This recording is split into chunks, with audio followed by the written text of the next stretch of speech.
CAG के report पर ही इनकी पहली सरकार शीला दीक्षित के खिलाफ, कांग्रेस पार्टी के खिलाफ दिल्ली में बनी थी। सबसे पहले तो अनेकों विषयों पर सीएजी ने फोकस किया है, मगर सबसे महत्वपूर्ण विषय शीश महल है, उनका खुद का घर है। किस प्रकार से करप्शन किया है उसका काला चिट्ठा सीएजी के रिपोर्ट में आता है। विश्व में मुझे लगता है कहीं भी ऐसा नहीं हुआ होगा कि प्रपोजल आज दिया गया और आज ही मान लिया गया है। 1 करोड़ का प्रोग्राम, 28 करोड़ का एडवर्टाइजमेंट। मुझे क्षमा करिएगा, आज का जो प्रेस कॉन्फ्रेंस है जरा लंबा होने वाला है, क्योंकि जिस प्रकार के कंटेंट के साथ हम आए हैं यह कोई छोटा विषय नहीं है।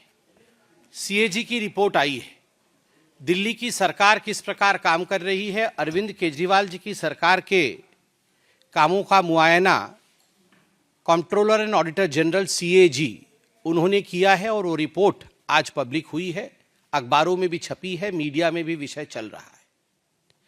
और याद रखिए, जब मैं सीएजी का रिपोर्ट कहता हूं तो उन दिनों को याद करिए, 2012-13, उस समय यही अरविंद केजरीवाल जी थे जो रोज शाम को सीएजी का रिपोर्ट लेकर बैठते थे और इस पर प्रेस कॉन्फ्रेंस करके सीएजी के रिपोर्ट पर ही इनकी पहली सरकार शीला दीक्षित के खिलाफ, कांग्रेस पार्टी के खिलाफ दिल्ली में बनी थी। तो स्वाभाविक रूप से सीएजी कितना महत्वपूर्ण है और उसके रिपोर्ट का क्या महत्व है वो अरविंद केजरीवाल जी समझते होंगे, ऐसा मेरा मानना है।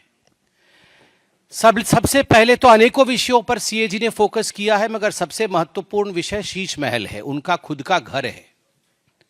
जो लोग कहते थे कुछ नहीं लेंगे, सरकारी बंगला नहीं लेंगे, घर नहीं लेंगे, गाड़ी नहीं लेंगे, किस प्रकार से दोनों हाथों से उन्होंने बटोरा है, किस प्रकार से करप्शन किया है उसका काला चिट्ठा सीएजी के रिपोर्ट में आता है।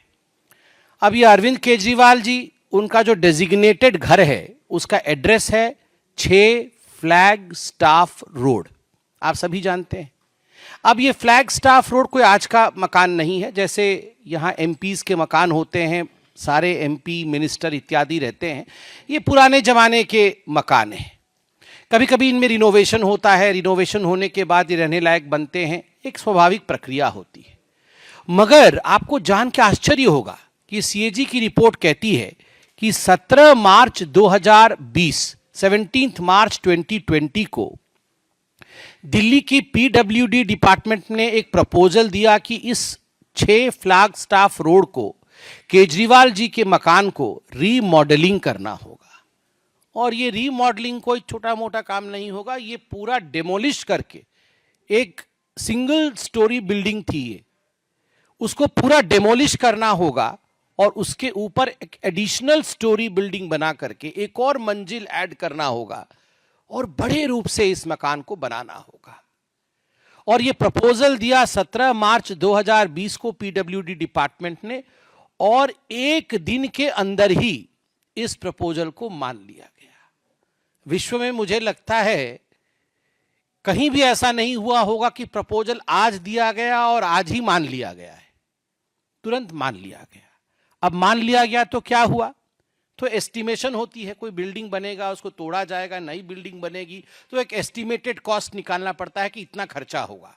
तो एक एस्टिमेशन उसका निकाला गया कि कितना एस्टिमेटेड कॉस्ट है। तो आपको बता दूं, एस्टिमेटेड कॉस्ट है 7 करोड़ 61 लाख रुपए, 7 करोड़ 61 लाख रुपए का एस्टिमेशन बना कि इतने में अरविंद केजरीवाल जी की हवेली बन जाएगी।